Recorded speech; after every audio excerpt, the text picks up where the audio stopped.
So anyways, man, that was a stupid little side hustle I was running for a little while, and I ended up selling it for like 30 grand after just a few months of having it. So what's that? Like you 6x, 6 times your money? Yeah, somewhere around there. Not bad for a short-term turnaround, you know? Yeah, it was pretty cool. I mean, I don't know if I'd be able to do it again, but Were you able to capture all that, what we were just talking about? dude, I forgot to hit record. Well, go ahead. Hey, let's go ahead and start the show. Yeah, let's just do the show, man. What's up, everybody? I kind of hate that. How's it going, everybody? Is that good? Nah. And we're back to another edition of the Dirty and Driven Podcast. My name is James DeVinny.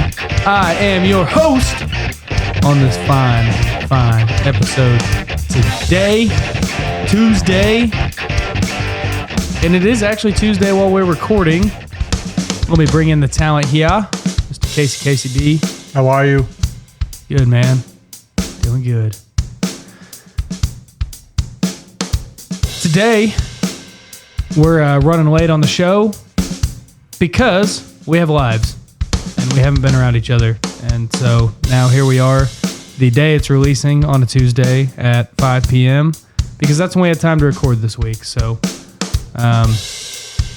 no one's said anything though. No one's hit me up, been like, yo, where's the show? Oh, I'm getting blown up all over. Oh, yeah? Yeah. Yeah. At least we don't have to speak like future tense. Yeah. Hey, when this comes out in 3 days. Yeah. It's just today, man. Real stuff. This is it. And I believe it's going to be, like all of ours, unedited. It'll just... I've really just not been editing lately just for the sake of time. I've literally just been throwing it out there. You're not going to wordsmith it or Grammarly it? I'm not very good at grammar, so...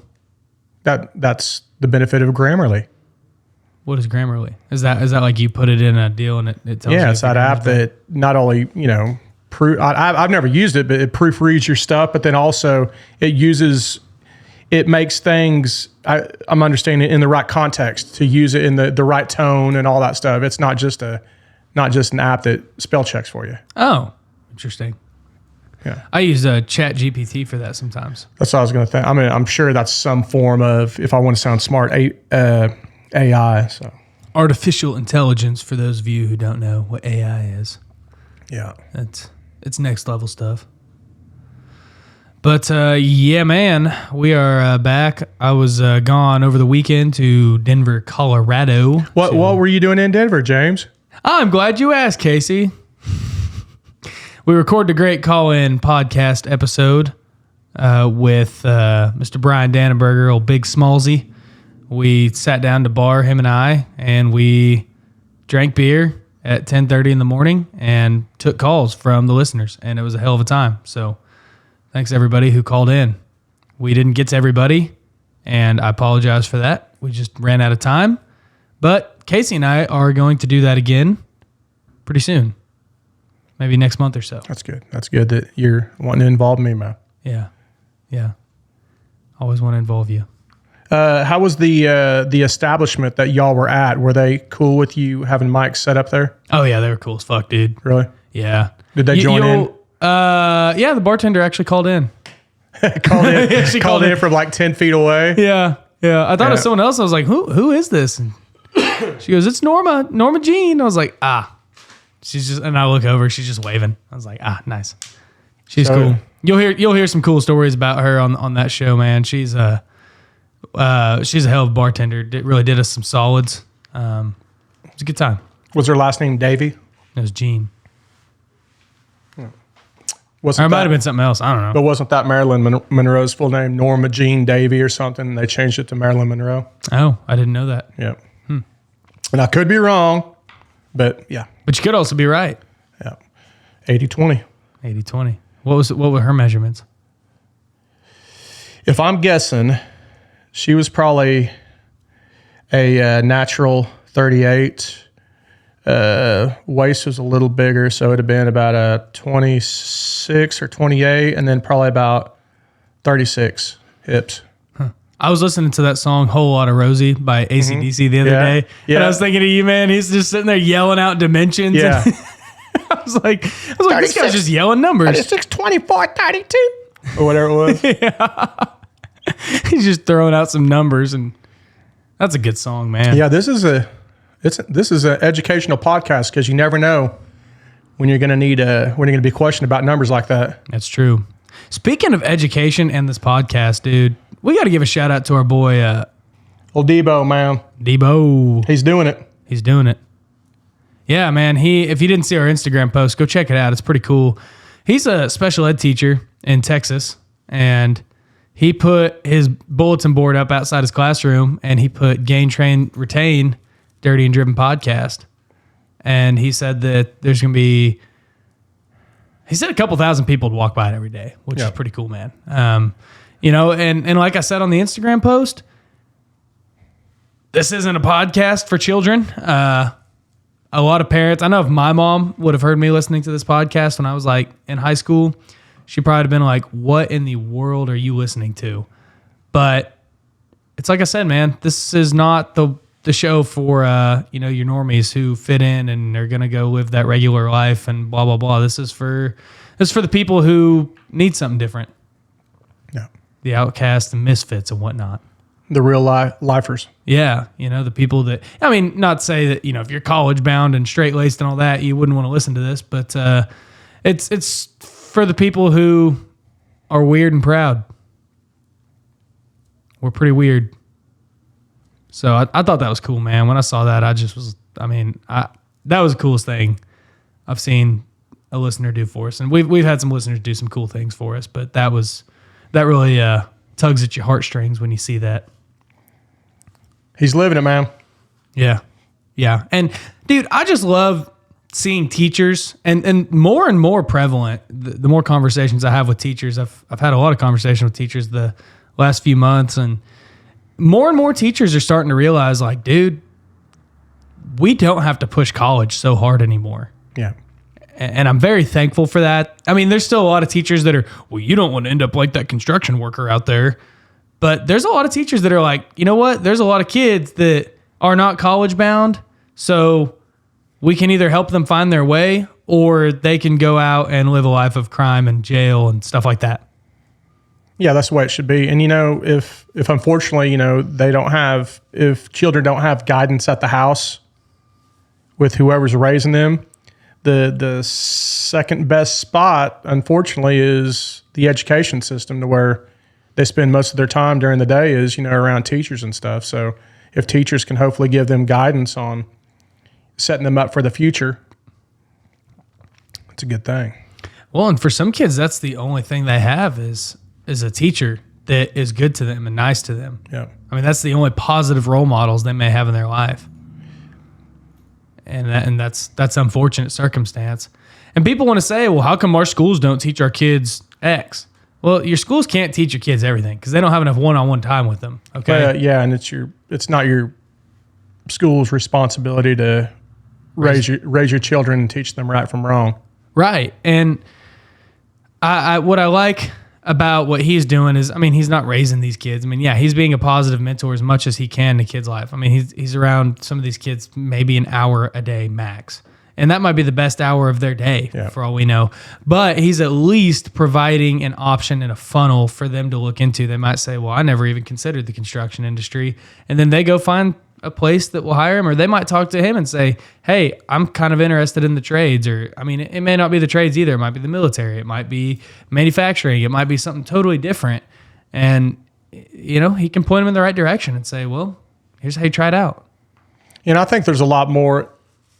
I don't want to be naive thinking that it's not going on, but I think there's a lot more of that, what you just mentioned earlier, going on in schools, to where, like you said, teachers are kind of, I'm not saying waking up, but are giving the other alternatives instead of pushing the the college education route. Yeah. Yeah, I think that it's becoming more and more real that, man, college just is not as worth it as it used to be. So for a lot of kids, it's not even really a possibility unless they just bury themselves in debt. Yeah. which sucks. I mean, now at 18 years old, you're going to bury yourself $100,000 in debt and then get out and try and live in an overinflated rental market or try and buy a house that's really expensive or something like that. And you've already got all this other debt and you got to start paying it off, and it just never ends, man. It's a endless machine. Whereas the trades you can go to, and I've had so many people send me basically the same meme over and over the last, I don't want to call it a meme, but the same, I guess it's a meme or whatever, but it's just like, you can go to college and, for 4 years, 125,000 in debt and this, that, and come out and making 50 grand a year. You can go to trade school and you can do this or join the trades and you can make this much and get paid for that 3 to 4 years. And, that premise, which is true, and,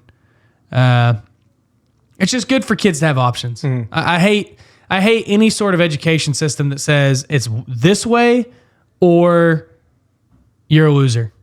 This way or you're going to die. Like, I don't like, it's like places that teach sexual abstinence. They have a lot higher teen pregnancies because they don't teach them safe sex. You know what I mean? Yeah. It's stuff like that. It's the same kind of deal. You teach them college or nothing. Well, then they choose nothing and then they become deadbeats. So. Well, I never did it, and I don't know a lot about it, but also, military is an option. And just because you go into the military doesn't mean you need to be a frontline, see action person. Mm-hmm. I heard a stat. I'm just going to say it instead of giving you a question. The stat is something like for a total of let's say those who are on the battlefield, it takes out of, let's say 100% total, it takes 83% to support the 17% that are actually on the battlefield. I believe that. Yeah, all the logistics, everything behind the scenes to make, the real-time shit happen. Mm-hmm. So what I was getting at with the military option is, I could be wrong, trust me, I've not researched this, but I think you put in your 4-year time.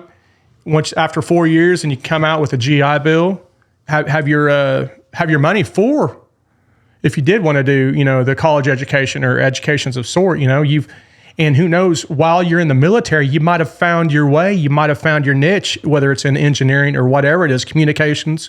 And then that's the path you can take with a little bit of a bread in your pocket when you come out, and you're not in debt either. I had a friend who did that in college, actually. He Really? was, I don't know how many years he did. I bet he did 8 years. I bet he did 2 terms. Is that what they call it in the military? I don't know. Dude, we're going to get fucking roasted. We're going to get roasted by some military. I already know who's going to hit us. It's not tours. He did two tours. Well, yeah. I know that he went overseas and he fought. He was in the Marines. He could have done a couple tours. Well, I know he did a couple tours, but I think maybe it's re-enlist. But he did. I know he was in the military for like 4 years or 8 years. I mean. And God, we're idiots, dude. He was in the Marines. Just stop talking about that. He was like 28 whenever he was in college with me. Mm-hmm. And he was a cool dude, man. And he was getting a construction engineering degree because he went and he kind of found he did exactly like you said. He didn't know what he wanted to do right out of high school. And dude, he was living it up in college. He bought a house, a nice house to live in while he went to college, and he had minimal student debts because he had money saved up. He didn't. He had a car that was paid off. He had money, he wasn't living as a broke college student, and he still had fun. He still did the college stuff. And, it was just cool, man. It was cool to see him do that and take a different route, like you're saying. So he came back to college, 26 or 28? Is that what you said? Yeah, somewhere around there. I think he was almost 30 when we graduated, 29 or 30. Yeah, he could have went out for the football team. He could have been like a Brandon Whedon. Did you ever know a guy named Randy Couture? Ex-UFC heavyweight champion, probably one of the best to ever do it. Well, Randy Couture wrestled at OSU, and I could be wrong here, fact checkers, but he went into the Army. He served in the Army till he was 26 or so, and he had. Once he got out, he had long hair and stuff. But when he was in the Army, he wrestled like on the Army. It's not the Greco, but it was the Army wrestling team. And he would wrestle like across season. He was a champion and shit. So he had a strong wrestling background. Then when he got out of the Army, then he went to OSU. And I can't remember. One of the guys I worked with wrestled with him. He was on the wrestling team with him. This is back in the late 80s. And Randy Couture comes and he's got long hair. He got out of the military, grows his long hair out, and he wrestles for OSU. Then at 26 or 27 years old, being a stud, a man amongst boys, and then ends up fighting for the UFC and becomes UFC champion. But Nice. But I still think it's funny that they allow 26-year-olds, 28-year-olds, like the Brandon Whedon deal, and I could be wrong here. I think he went and played like baseball, like minor league ball, like baseball. Yeah, he played baseball in college and then... But I think he went like pro. Like he got drafted. Yeah, he went and did that for a while before he ended up going and playing football for OSU at 26 or 27. Yeah. Yeah, something like that. Like I said, 80-20. 80% of what I just said is factually correct. And the last 20%, I slur my words. 100% of the time, we're right 80% of the time. Dude, I noticed that, and I'm not even drinking, but I don't enunciate my words. A lot of times it sounds like I'm drunk or slurring. And dude, I don't know what to do. I think that might also be part of I do that. Okay, so I do that on a couple occasions. One, I think it's sometimes the microphones, the setting I have them on. It's my glove. My glove is the reason why I missed the baseball. It's the glove's fault. Yeah, sometimes I think it's that. Also, you and I are very excitable people, so we get talking about it. And also, if I don't sleep enough, dude, I start slurring my words bad. I noticed that when I first started this podcast, I would record myself and I'd be like, dude, I sound fucking drunk. Yeah. And I would realize it's because I would go like 4 days in a row getting like 5 hours of sleep and I'd just be exhausted, That's like I got up at 3:45 this morning, went into work at about 4:30, 4:45 and been talking with people all day. And then now it's 6 o'clock and we're talking. Yeah. I'm making excuses. Excuses. Like I said, it's a glove's fault that I missed the ball. Well, those pesky gloves. Stupid glove. Hey, whenever you're playing baseball and if you ever got beamed by a ball, like hit in the shoulder, you get a free base. You get to go to first base, if you're in the batter's box and you get beamed. Yeah. Whenever I was a kid, kind of along the same lines as the glove's fault, when I'd get beamed in the shoulder and the elbow and run to first, I'd be holding my elbow, but I'd be limping to first. Oh, and I'd be, limping. My leg had nothing to do with being hit by the ball in my elbow, but just like, why the fuck are you limping, dude? I mean, you didn't get hit in the leg. Classic. Looking for that sympathy. Yeah, there was a girl in the youth group I help out with, and there was one day we were playing this game and she fell and she started crying. She said, oh my gosh, my ankle. And she's limping on it so bad. She can barely move. She's like so over exaggerated limping. And then like 3 hours later, she's still doing it. But then I noticed she swapped legs. Yeah. Oh yeah. Forgot which one. That's the reason why, you need to tell the truth all the time, because if you tell one little lie, you can't remember which leg. You know what I mean? What a bow to put on that story, man. Look at you go. Hey, I got a quick little deal. Then we can get into our deal if you want. Little ditty. This is still part of the athletic scene. I don't know if you ever noticed, but have you ever noticed that? See how my nose is kind of crooked right here? Have you ever noticed that? I haven't really noticed that. Well, we're always in low light in here. Yeah, well, this is in the shaded part, but this side, my nose kind of comes out. It's bowed out a little bit. This side straight. You see it? Yeah. And reason what happened, I played basketball in 7th or 8th grade for junior high. Well, when we were playing junior high basketball, we couldn't play at the East Junior High courts. We had to go down to what's the elementary school right down here across from TK Pets? Roosevelt. Yeah, if that's what it is? Yeah. Yeah. Roosevelt. Well, we practiced there. Well, real small court, little elementary school court. Well, there was a fast break and we'd stolen the ball or something, and I was ahead of everybody, and I told the guy on my team, I said, hey, throw me the ball. Well, right when my buddy threw me the ball, I was almost at the other end of the court, underneath the basket, and I was running full speed. And right once he threw the ball to me, I caught it, and I was still, momentum was going towards out of bounds, towards the other end. I jumped and shot the ball and kind of kissed it off, the backboard. Well, when I was in the air and I came down, right when I came down, just so happened the stage for assemblies and stuff was in line with the backboard. So if you look straight down from the backboard, the stage was right there, yeah. equally in line with that. So when I came down, I turned and my right toe hit real hard against the stage, and my face came down. I didn't even know about the stage being there, and I cracked my nose. I'm at full bore, as sharp as this is right here. It was kind of rounded, full bore, and cracked my nose right against the stage and landed back on my back, you know? Nice. And dude, I wasn't knocked out, but dude, it hurt like hell. And everybody comes up and they're like, Casey, man, you all right? You all right? And dude, I'm on the ground, you know, in pain. And while I'm in pain, you know, I've got blood, you know, going across my nose. That's the reason why my nose is the way that it is. And I got blood bleeding from my nose. You go, oh, dude, is your nose all right?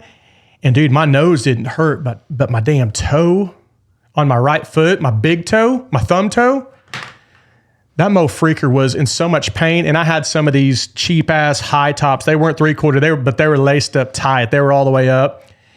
And dude, it was bloody murder because I was in such agony. I pulled the high top off of my foot. And right when I pulled the high top off of my foot to see my big toe, you know how it's supposed to bend down like this? Well, if you think about hyperextending it, you know, the opposite way, it was bent like to the sky. Nice. It was totally... So my dad came, carried me, took me to the emergency room, and the doctor walked in, and he goes, what's it? And I, you know, because dude, it's such bad pain. He looked at it, he goes, oh, it's just dislocated. We'll just get her popped back in place. And I was in excruciating pain.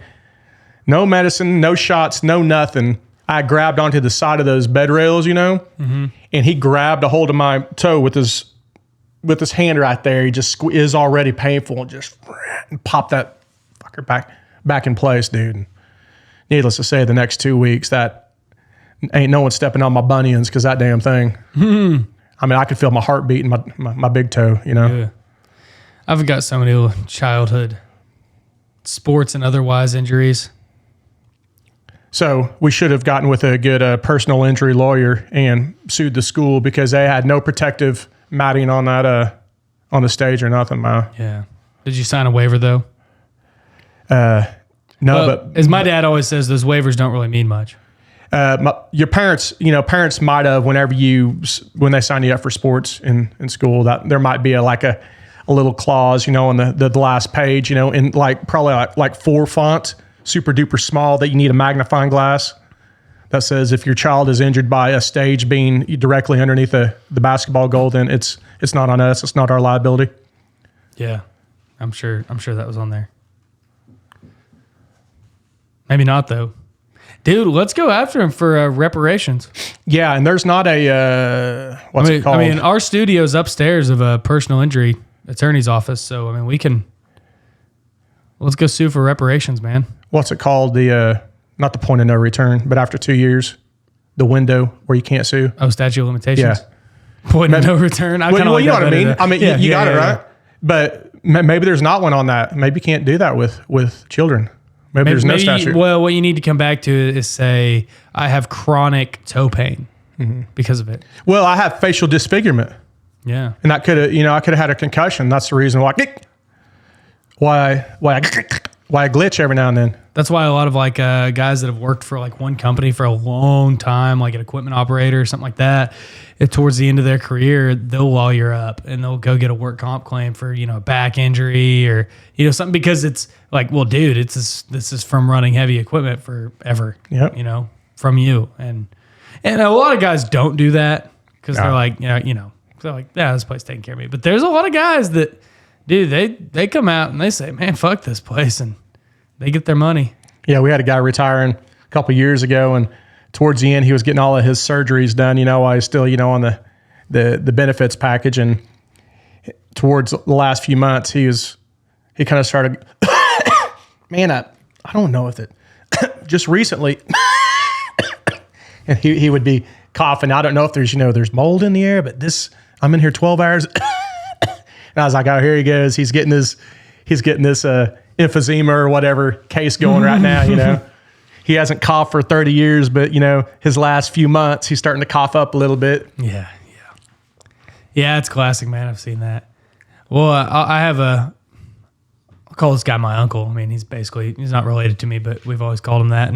And he worked for a big company, major company, I won't say who because I don't want to get him in trouble or anything. But he kind of did that. I mean, not in a bad way, but as you know, he worked for him for years, like 40, 50 years. I mean, example of just a guy that had built wealth being just a blue collar, regular old worker.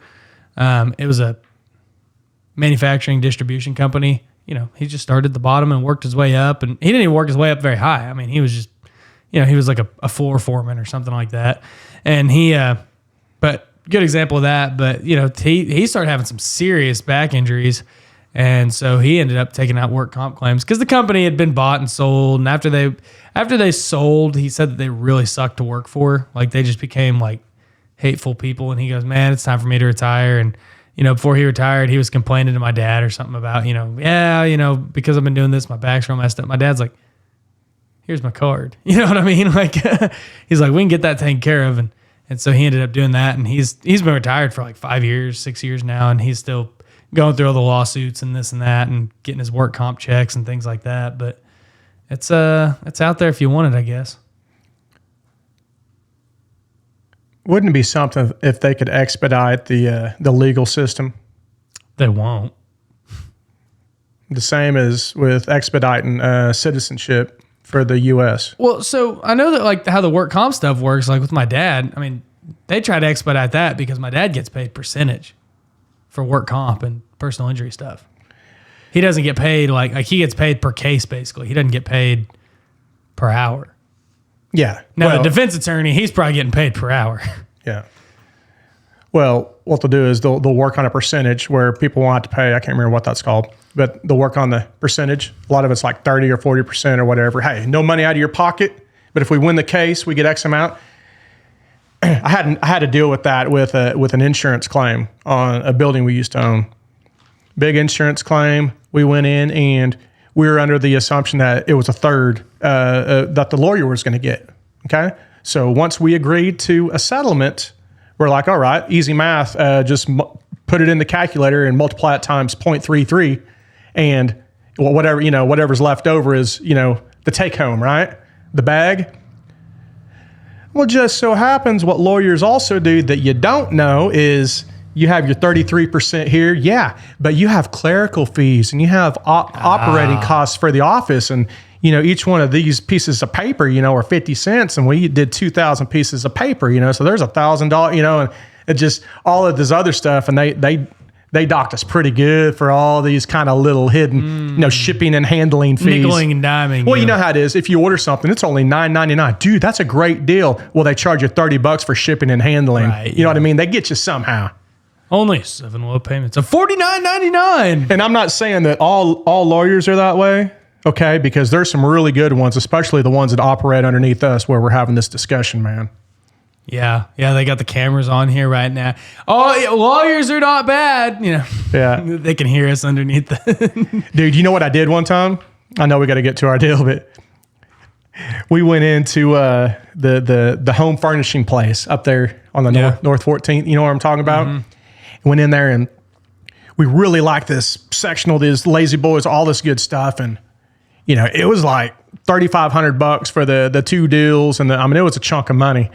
And while my wife was BSing with the salesman, I did the old Google. This is back when the smartphones first came out, and I did a quick search. Nice. I did the deal, and I saw like 100 and some miles away, the same deal was like $1,600 or so compared to the $3,500 here, right? Oh yeah.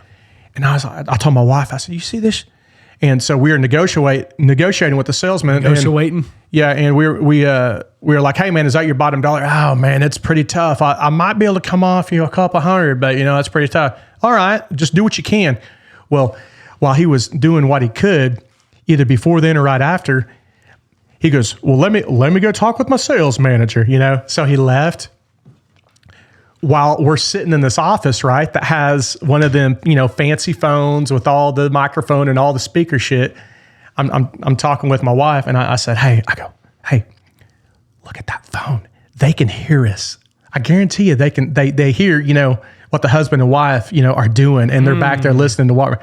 And then so I'd be like, "Boy, babe, I really like the salesman. I really want to do business here. This is such a great place. Hopefully they can come to terms." Well, anyway, he came back And he, instead of it being like $3,500, he goes, I'll tell you what, dude, we can do it for $3,100, man. I really had to work with my boss, but we can do it for $3,100. And I said, you sure that's it? Yeah. I go, well, here, I go, dude, this is the exact same model and stuff. This is 150 miles away at the so-and-so place, and they're selling it for like $1,875 for the 3-piece set. No way. Let me see that. And I showed it to him, and he goes, dude, there's no, because his commission's going out the window if he sells it for that. He ain't making shit. And I said, dude, I go, you sure you can't do any better? Oh, dude, I don't see how they can do that. That is something else. I go, well, man,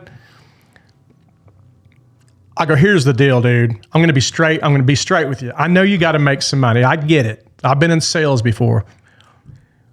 We want to keep our business in Ponca City. We want to keep it here, okay? And you were like, let me ask you, man. Do you need a Kirby vacuum? No. He starts selling to him.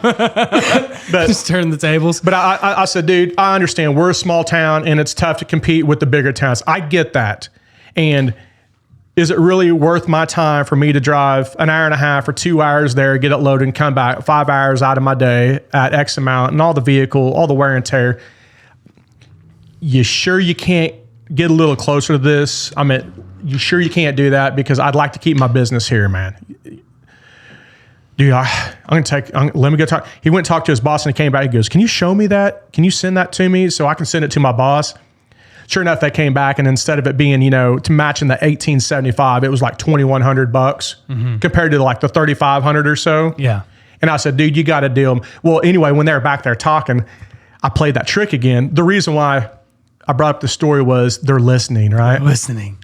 And I'd showed my wife the phone, and I was like, hey, babe, I really do want to keep this in Ponca City. He's such a great guy, such a great salesman, and I'd rather just keep the money here. And sure enough, he came back, and like I said, it was like a $2,100 deal, and the deal was done. Bam. Ba-boom. So yeah, dude.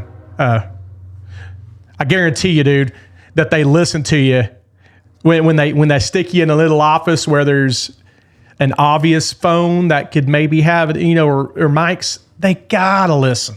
Yeah, dude, you've probably done that before. I ain't saying you have, but let's say you own some rental properties.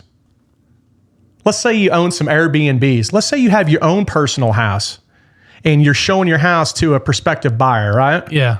And you have Ring door cameras, and you've got interior surveillance, and people are walking through your house looking to buy your house. You're going to listen to the prospective buyer saying, God, I hate this wallpaper. This is so stupid. Or, oh, I love the bathroom. This is amazing, honey.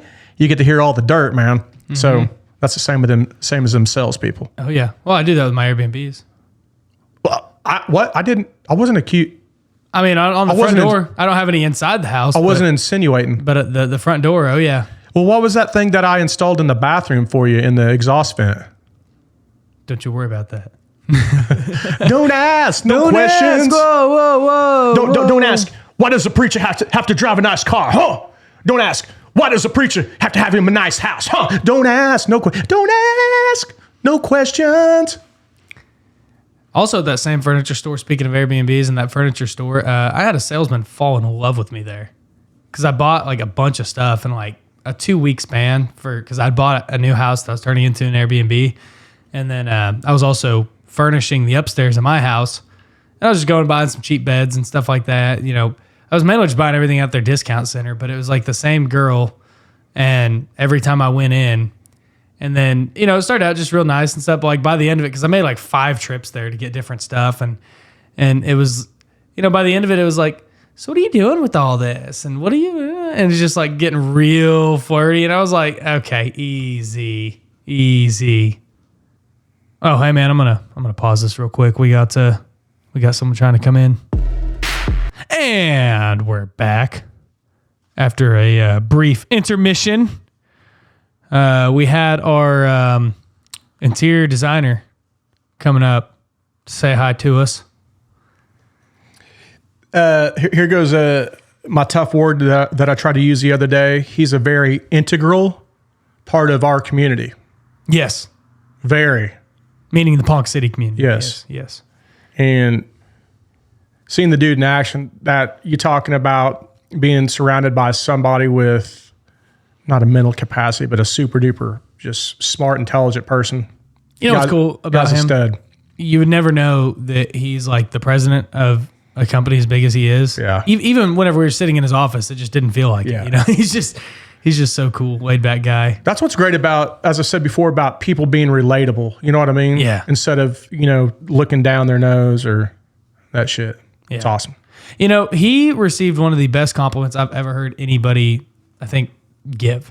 It was a guy that I used to work with on an asphalt crew, and his wife worked for the guy that was just in here. I know he likes to lay low, so I won't call him out by name or anything. But he goes, man, he said I've never met that guy that runs the place, because I mean they employ a couple hundred people. He goes, I've never met him, but he's like, I can tell that, like, just from my wife working there, that he's just a good Christian, awesome guy. Yeah. And I was like, dang, dude, imagine people saying that to you, like a guy you've never met whose wife has worked for you for a few months, saying, man, you can tell that this guy's just awesome by the way he treats his people. Yeah. I mean, seriously, that's awesome. Well, and that's the type of, when we're dead and gone, obviously we're not here, but that's the type of legacy you want to leave, hopefully for yourself, that people speak, highly of you. Yeah. When you're not around. So yeah, cool, good dude. He's coming up here to scope out. We're having a big old piece of metal art made for our studio. So he was coming to check out the space and see where it's going to go. So yeah, pretty cool, man. Well, let's jump into our topic here, as I know that we both kind of are pressed for time today, so I can see you frantically texting your wife. Yeah, I'm letting I'm doing a hedge word here. If anybody doesn't know what hedge word means, it helps out with anything. A hedge word is it's a non-binding word. Non-binary? Non-binding word where you can't be hammered down to a specific thing that you said. A hedge word is like, perhaps, there's a good chance. In that way, if somebody says, you said you'd be here at 7 o'clock. No, I said, there's a good chance I'll be there at 7 o'clock. You hedge. Well, is your wife saying, I thought you said you were going to be home by 7 o'clock? No, I'm hedging my text message to her right now. I'm saying leaving about, not leaving at, leaving about 7 o'clock. I love that. And I'll even say PM. I promise today. I promise you that all of our listeners know what hedge words are, because we use a lot of them. But in fact, you called me out for it the last episode. Yes, but you see it a lot in politics and stuff too. Oh yeah. That way they can't be held liable. No, I didn't say that, did I? Yeah. I said there's a good chance. Yeah. Yeah. From a trusted source. They'll never say the exact source. Yeah. A close source. Yeah. Yeah. All right. Yes. Topic. Yeah. We'll get into that. So, man, I've had a lot of conversations lately with people, both in the construction industry and out of the construction industry. Just a lot of people in general. Like, I'm talking high profile people, just a guy who's an operator, guy who's a foreman, guy who's business owners, a lot of different people. And in the last 2 weeks, I've probably talked to at least 10 people about imposter syndrome. Are you familiar with imposter syndrome? Is that kind of like phantom limb? Phantom limb? Yeah. You've heard of like phantom limb, to where people get like their arm or leg amputated, but even though the leg or arm isn't there, they can still feel pain in it. It's kind of like, imposters. Is that? Maybe. Maybe. Have you heard of phantom limb? Yeah, I know what you're talking about. My parents' cat has that. She'll sit there and she'll try to scratch herself with her leg that's not there. She'll literally like get that. She's lost that leg for like 5 years, and she'll try to scratch her ear with her right. I think it's her back right leg, and you'll see that little nub like moving, like shaking, but it doesn't. She's not doing anything. So is that something like imposter syndrome? I feel like kind of. I don't know if that's the best analogy for it. Here's the definition. I'm just going to define imposter syndrome, because like one guy I was talking to, he was telling me about some of the stuff. I said, yeah, it's imposter syndrome. He goes, there's a name for it? So it's kind of like, here goes my guess, my uneducated guess. And this, I ain't being smart ass, because I was being obviously smart ass on that. Right.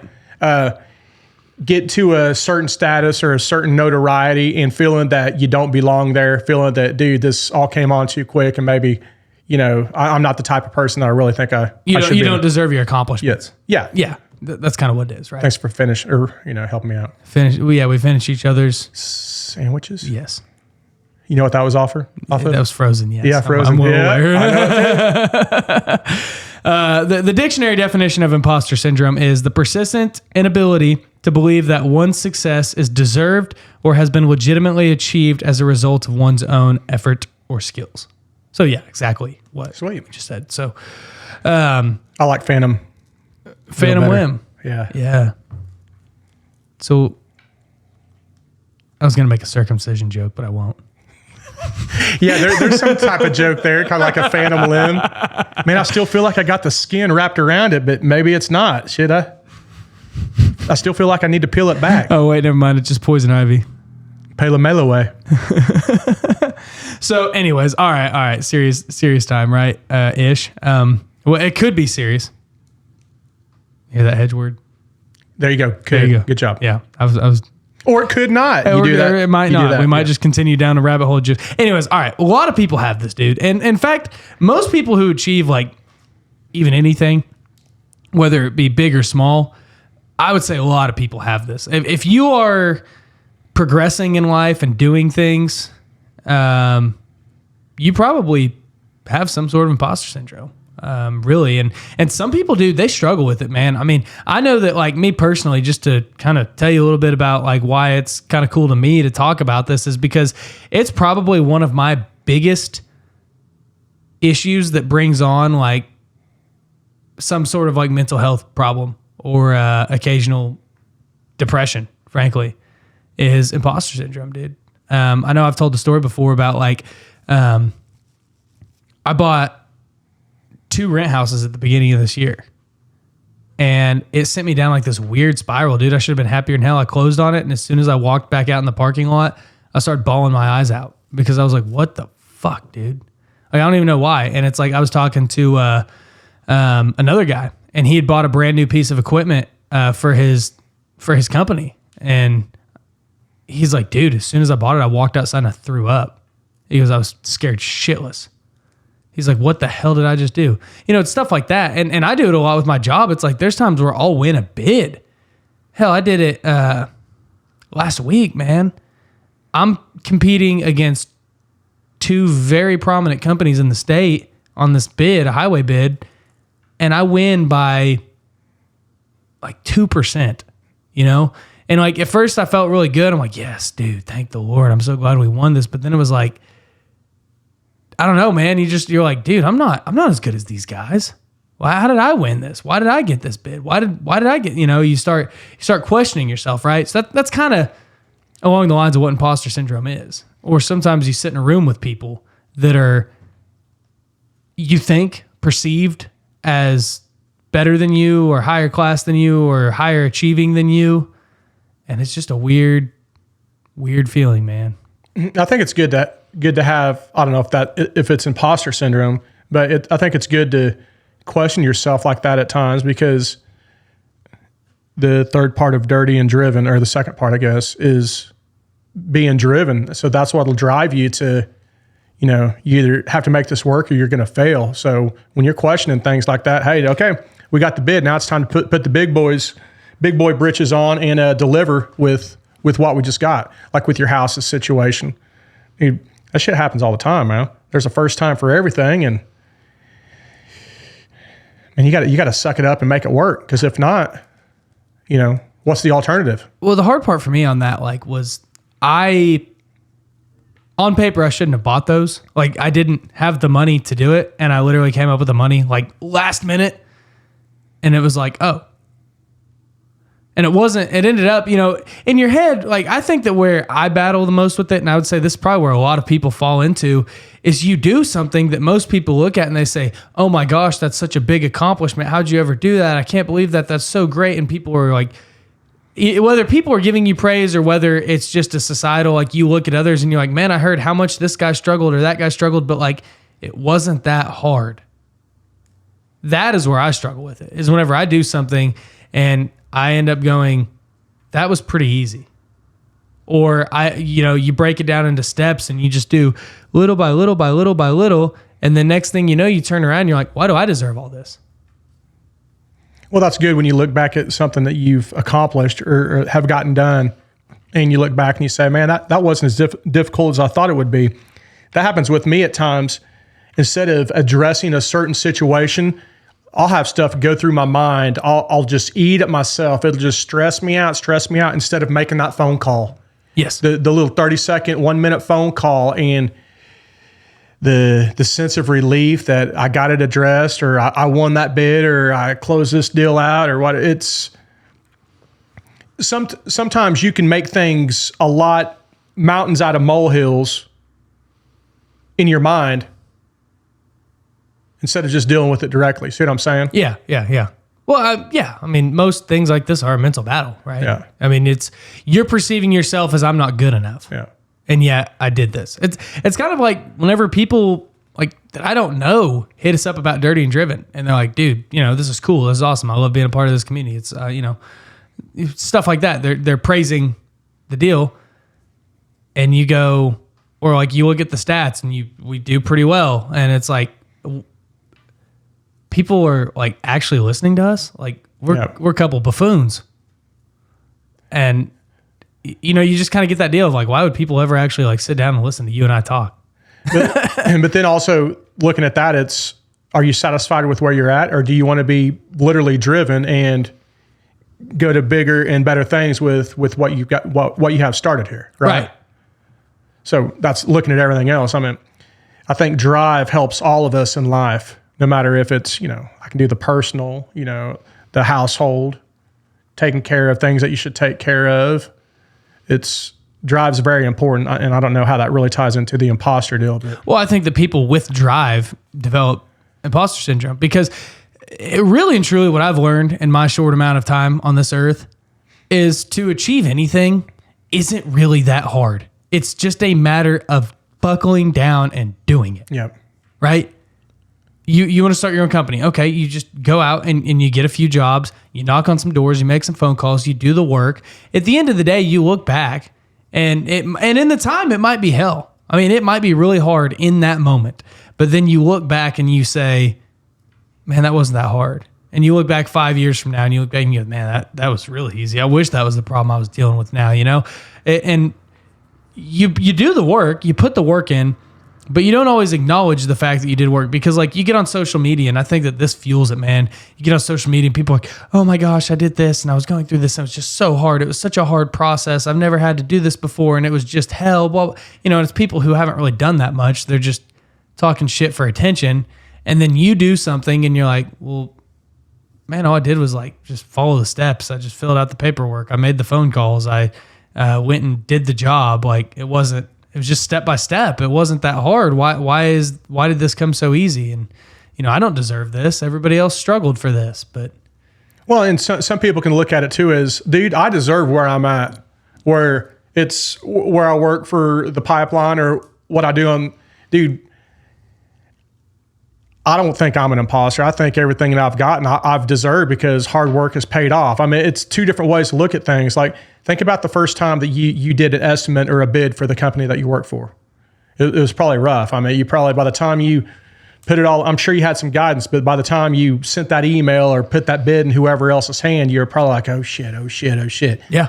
But then after many reps of learning what to do and what not to do, now it's just like old hats, old news to you, dude. Oh, yeah. It's just, I think that's the same with anything we do in life, man. You put the reps in, whether it's learning how to play guitar. I mean, I can play basic chords and basic little riffs on guitar without even looking at the fret, the fretboard. I can go up and down, do a little finger picking. And I have people that maybe had just started out playing guitar going, holy crap, dude, dude, I've been playing guitar since I was 14. Picking around here and there, it takes the reps. It takes of learning what not to do and want to do. And so with me, I don't know if I've like imposter syndrome. I still really don't quite understand the definition for it, but well, it may not be your battle, right? Yeah. But what you're describing is how you deal with it, right? because I think that there's a lot of people, they start achieving things and they say, why do I deserve this? You know, it happened so fast. It happened. I mean, like whenever I started getting into real estate, dude, I'd always see people online bitching about, oh my gosh, it's so hard. You know, buying a house is so stressful. And I was like, fuck, dude, I just bought 5 of them. Where was the stress? But that's called life. Yeah. And as I've mentioned, my dad, RIP, wherever you are, up there or down there, my dad would say, you know, if someone's coming, oh, I just bought a house and I got all these bills. My dad would say, well, son, I don't know what to tell you, son, but that's a part of life. Yeah. That's a part, dude, that's a part of life. Yeah. You know, what doesn't kill you, it makes you stronger. Yeah. And if everything was roses, roses, roses, you know, it's not that way. Yeah. Well, but what you're saying is exactly how you address it, right? You look at it and you say, well, I put the work in. I did the steps. I earned this. I did it right. I didn't screw anybody over. I should be here, right? Like that's what you're saying pretty much. You're saying, yeah. Well, let me tell you, I'll give you a perfect example of maybe one of my imposter syndromes is back when I was spraying, I landed pretty much a 6-figure job annually for about 45 days of work. Solo person, not a lot of overhead, not a lot of materials. It was good money. And I landed this thing without really doing hardly any work in the field that I was doing. I mean, it was a home run. And when I landed that, dude, I was elated. I was beside myself. I was like, holy shit, dude, how the fuck? Dude, but you know what I did right after that? All right, dude, now I need to put my big boy britches on. Dude, okay, the hard part's over as in getting the job sold, getting the thing signed, getting the contract, getting the PO cut and all that stuff. Now it's time to fucking go to work, man. Yeah. And I went to work, you know. That's what you do. Yeah. So you might feel like, you know, dude, I don't know how I got in this position, dude. It's just, well, you ain't going to stay in that position where you're at if you just stop right there. I don't know. You can't dwell on it. No, you got to keep grinding. And those people that have their feet stuck in the mud and don't try to progress, stay driven, then they're going to get past or they're going to lose their business, lose their employees, get behind on their bills, repos. Well, that's what a lot of it comes down to is like, it's fear, right? Like you get that big contract, for example, and I'm not saying you did this, but like, let's say somebody gets a big contract and they go, how am I ever going to build this? Like I shouldn't get this job. I'm not capable of a 6-figure contract. And you have these thoughts run through your head, right? It might be a fleeting thought though. Right. But I mean, you can sit there but it will lead some people to quit and it'll lead some people to be like, I can't do this. I'm sorry. I got to back out. But what you're saying is, and this is how I think you should deal with it. I'm full agreement with you. You go through that motion and you go, oh shit, I just got that contract. And then you go, belly up, man, let's go. So what now, like going off what I said, you land a 6-figure contract like that, like I was speaking of, dude, by the time you land 2 or 3, that's old hats. Dude, now let's do a $250,000 contract. Now let's get to the $500,000. You know what I mean? Well, imposter syndrome comes from the fact that you have achieved more than you really thought of that you could. And you go, whoa. And then you have to set your sights on the next thing. So let me give you a perfect example of that. Probably 16, 17 years ago, my stepbrother, he was a service manager for a dealership up here, and he let me know we were BS, and I said, "Do you make decent money here?" He's like, "Yeah," and he made right at 6 figures, right at $100,000, and I was like, "No shit, dude, 100,000."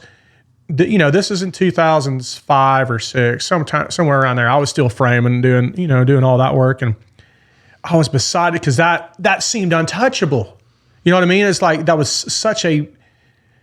But after years of, staying driven and making the right moves, a couple bad moves, but still progressing for me and my family, that very unreachable goal was not only reachable, but now it's like you stiff-armed it and it's in the past and you're like, what would I ever do if I was only making that much? Yeah. You kind of, yeah. And let me give you, I don't know if this is on the same subject, but we were talking about this at work today. We were talking about living on, I'm not saying the wrong side of town, but I'm saying the poorer side of town, okay? And this is what I hope a lot of us strive for. I don't think we all started out in nice houses and all that, super duper. There's nothing wrong. Here goes me hedging what I'm getting ready to say. There's nothing wrong with living in a poor neighborhood. But when I started out living in a poor neighborhood, when I was a bachelor and stuff, I always looked to the other side of town, the north, pretty much here, looked at the northeast side of town. Dude, one of these days, I'm going to be over there in those neighborhoods. I want to do whatever I have to take to get out of this, make all the hopefully right decisions, and get to there. And sure enough, I did. And, now I'm out in the country kind of with the same equivalent, but now I've got some space where I don't have to dick with neighbors, and I can walk outside and in my underwear and take a piss anytime I want. And, it was a little rough doing it with next door neighbors here in town. I do it with my neighbors. Do you? Yeah. I don't really. I peed in my front yard the other day. It kind of was a power move, but no, I hear what you're saying, man. And that's, look, dude, that's how you have to deal with it. I mean, you have to set your goals, and like when you achieve your goals or you get the opportunity to achieve your goals, like, okay, here's an example for me, like with dirty and driven stuff, just being totally vulnerable. When I get a DM or whenever I get an email from people, I am scared to even open it. And I do it with my job too. Like, you know what I mean? Like, yep, I do it too. Yeah, it's like for me in my head, I go, and I know it's going to be good. I mean, people have sent us either disagreements or a little bit rude texts or DMs or emails before. Very rare, very few and far between. But if a lot of times when I get a DM, I go, shit, man, I don't even want to open this. And it's usually very positive. Or like if we get an email, usually it's somebody wanting to work with us. And I'm always like, oh, it's like I'm scared to even open it. It's like, dang. And it's like, I know that they want to work with us. I know that they want to hire us, but it's like still in your head, you're like, it's like you're scared to open it for whatever reason. It's like You're scared of the opportunity. And I do it with my regular job all the time too. Like, you'll get a big opportunity thrown at you, bid at you, and you're scared to even look at it. And then finally you're like, what am I scared about? Am I scared of, a lot of it's fear of failure, but you're never going to have the success without the failure. It could just be some nervous energy too. Yeah. You know what I mean? But you're sitting there like I got an email yesterday from somebody pretty high profile in the industry. Mm-hmm. And you have that thought of like, what? Like me? But a lot of times imposter syndrome too is idolizing those people. Yeah. You're putting them on a pedestal and thinking that they're larger than life and that they're not human too. Yeah. But in reality, the more I get to know people and the more I get to talk to these people that, we're real professional, put our best foot forward on social media, or if we're talking on the phone or in a video chat or something, like, yeah, you put your best foot forward. But when you get to go and you get to meet people and you get to truly shake their hands and talk to them, you find out that everybody thinks that fart and sex jokes are funny. And then you're like, oh, this guy's just like me. Yeah. Yeah. This guy's immature too. And dude, as I said, the more reps you do with whatever it is, the more confident you're going to be. As I said, hopefully the reps that you're doing, you're learning from your mistakes and you're honing your craft to where you get really good at whether you're selling or talking to people, whatever it is. I mentioned it before, but a lot of times, no matter what you're trying to sell, whether it's a business, a chore, don't mean a chore, a service of some sort. A lot of times people have services. A lot of times people have a bunch of different contractors or options to go with. I've talked about this before. So they want to go with the person that sells themselves to let them know that, hey, I'm going to take care of you. You're going to be good with us. There's going to be service after the sale. Should anything happen, I'll pick up my phone, but we're going to be here. I'll be here from start to end. You're selling yourself. And dude, anytime that I've had to go out and maybe hopefully get a potential job, another gig, with the kind of stuff that I do, 95 out of 100 times I get the work, whatever I'm trying to do. And even if it's on the higher end, I can justify my price. I sell myself, dude, with confidence. And if somebody doesn't like it, it's, hey, I appreciate your time. Feel free to get other bids. I understand, there's a lot of good contractors out there, but we'll be here and, we'll pick up the phone. Yeah. Yeah. And that's giving service like that. I think people who give that kind of service are your driven people, and they're the ones who struggle with this because they go and they're not doing anything overly complicated.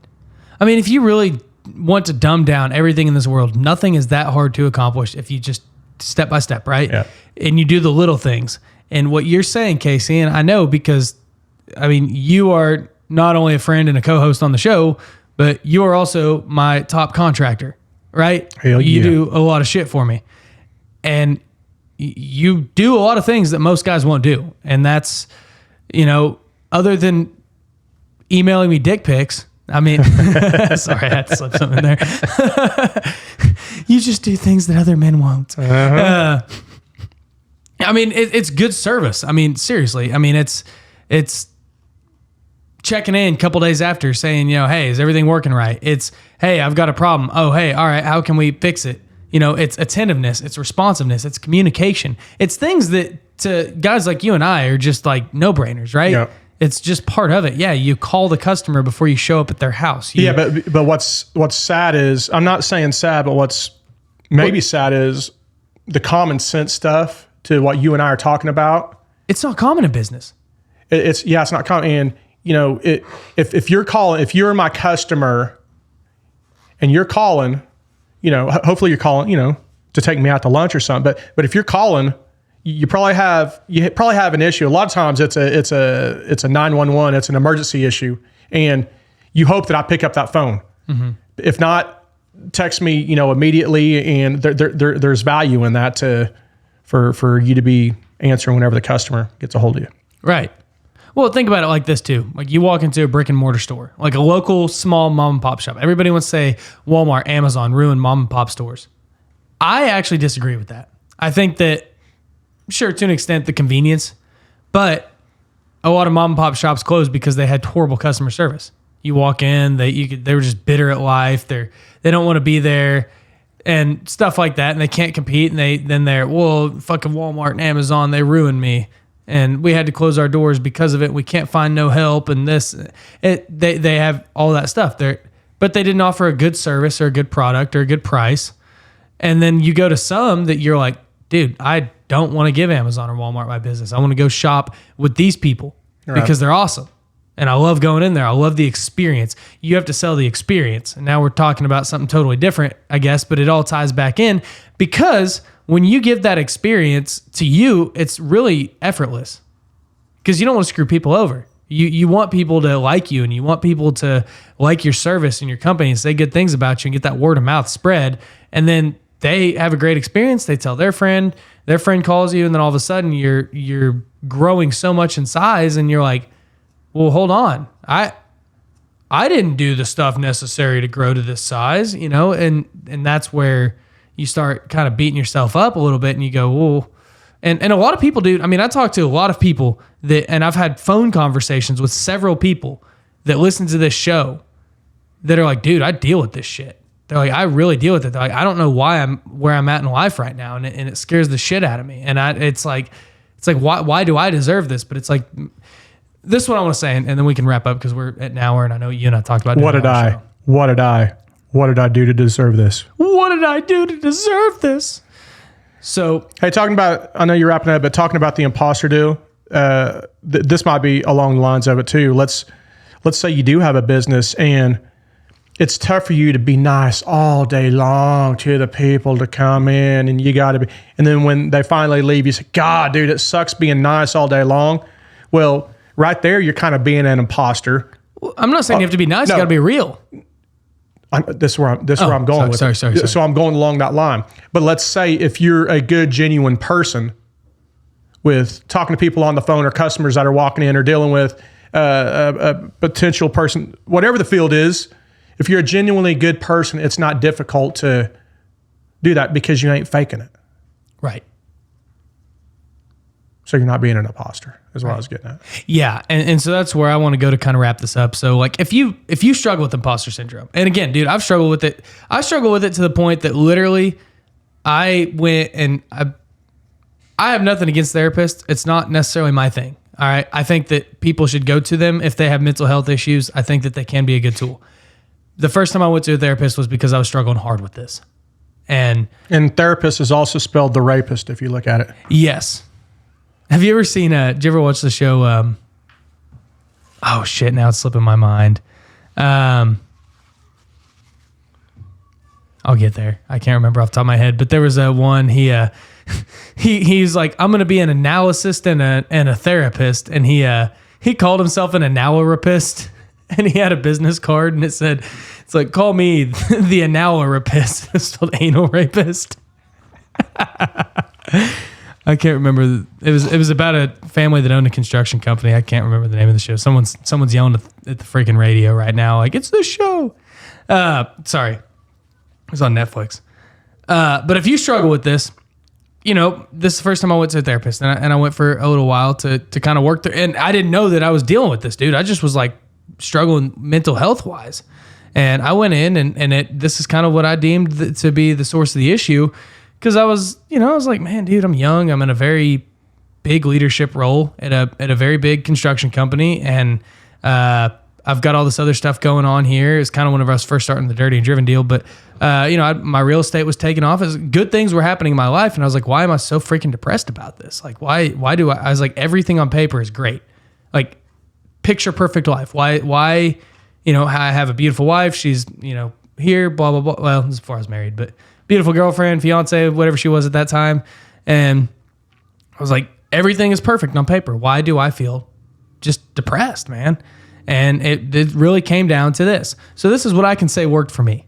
And what worked for me was, one, I don't want to necessarily say celebrating my accomplishments, because I'm not a participation trophy guy. I'm the kind of guy that I look at something and say, all right, cool, we did it, let's move on. But recognizing them and acknowledging them and saying, yeah, all right, dude, you achieved this. You earned this. You deserve this. You did the steps necessary. You didn't fuck anybody over to be here. Nobody gave you this. You earned this on your own. And recognizing that. And two, recognizing that, man, if you shut down, you lose all this. Just like you were saying, if you stay stagnant, dude, yeah. You can give it up, but you just got to own it and say, yeah, dude, I earned this. And I've got to work to keep this, and let's move forward. And the other thing, man, the best thing you can do is just whenever you start fighting that mental battle, those negative thoughts, those intrusive thoughts, cut them out, man. Like, divert your thinking to something else. Think about positive things. You start thinking, woe is me, why do I deserve this? Why do I get to do... Instead of thinking that, think, dude, look at this. Look, dude, this is my machine. I get to come here and I get to drive this thing. I've got employees in here. This is awesome. This is cool, man. I'm putting food on other people's tables for them and their families. Like, I employ 10 guys and they're all, have significant others and a kid. It's like, that's 30 people that I'm providing for because of this company. That's so cool, man. And yeah, that can be a lot of pressure, but like, look what we're achieving. Look at what these guys are doing. Look at how their lives are better because they work here. Yeah, I'm the same way. We deal with that at our house at times, and I'll talk with my wife and I say, hey, let's look at it this way.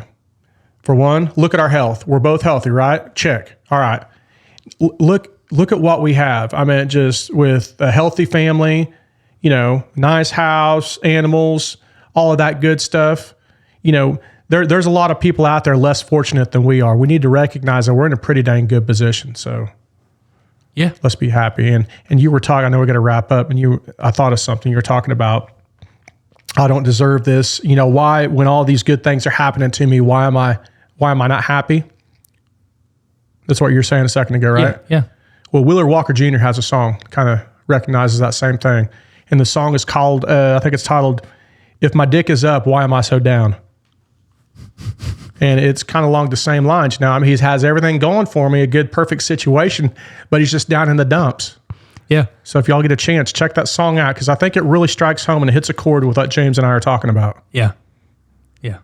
No, I think that's exactly what it's about, man. It's I can't keep a straight face trying to wrap up that bow.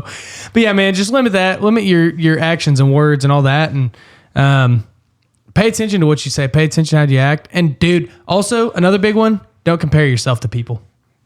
I'm the worst about that, dude. I'll literally be like, well, I can't tell you, again, I probably had in the last month, I probably had 4 conversations with 4 different friends from 4 completely different walks of life that all go, dude, I look at you and I think, man, why am I not here? And I'm like, dude, I look at you and I'm like, why am I not doing what he's doing? And they're like, and then we start laughing. It's like, can't compare yourselves. Yeah. We're all on our own path. Yeah. And so if you look at a guy, and I'm bad about looking at a guy that's like 50 and being like, fuck, dude, he already has this, and that, and I'm only right here. And I'm like, well, he's twice my age. You know what I mean? So, and I look at people younger than me too that achieve things that I'm like, whoa, and it just pisses me off. But you can't compare because we're all on our own path and our own walk.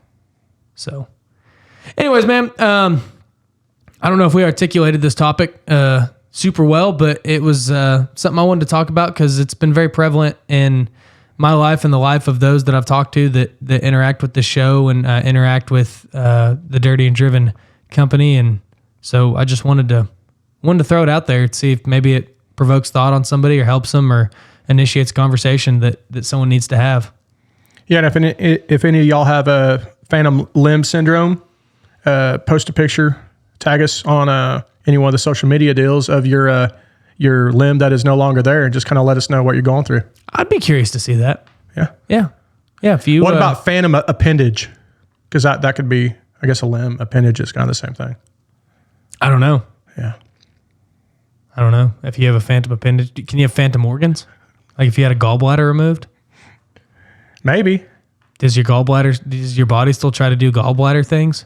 What can you live with only one? Is it kidney or is it? Yeah, you can have one kidney. Yeah, so I wonder if they remove your one kidney if you still feel it. I don't know. Remove a tooth. Phantom tooth syndrome. Yeah. Everybody's already tuned out of this podcast now. What? Oh, I think I know where I heard it was. This is no joke. A guy had his testicle removed. This is no joke because of cancer. Okay. And I think that's where I was thinking of the phantom limb deal because phantom nuts. Yeah, he said it was one of those deals that it still feels like it's there at times when it's not. Interesting. Yeah. So yeah, I guess it can happen with other things like that. Huh. Should we talk about the big swinging dick you saw in the air earlier? No, we can save that for another. We'll save that for another. Okay. All right, guys. Thanks for listening. If you like the show, be sure to give it a 5-star review. If you really like the show, be sure to drop a couple bucks in the tip jar. $1, $2, $5, $10. It all helps us. Like I've said before, we don't run ads on or for the show right now. Not saying we never will. Not saying we're not even interested in doing that. If you have one you might want to run, but we don't run ads for bullshit that we don't use or things that we don't believe in. So if you drop a little money in the tip jar, we greatly appreciate it. Also, as always, if you want a free sticker, we just got a fresh shipment in. So we've got plenty more restocked, ready to send out if you want a free sticker. So anyways, guys, thanks for listening. And we will catch you on the next one. Do something hard today. By God.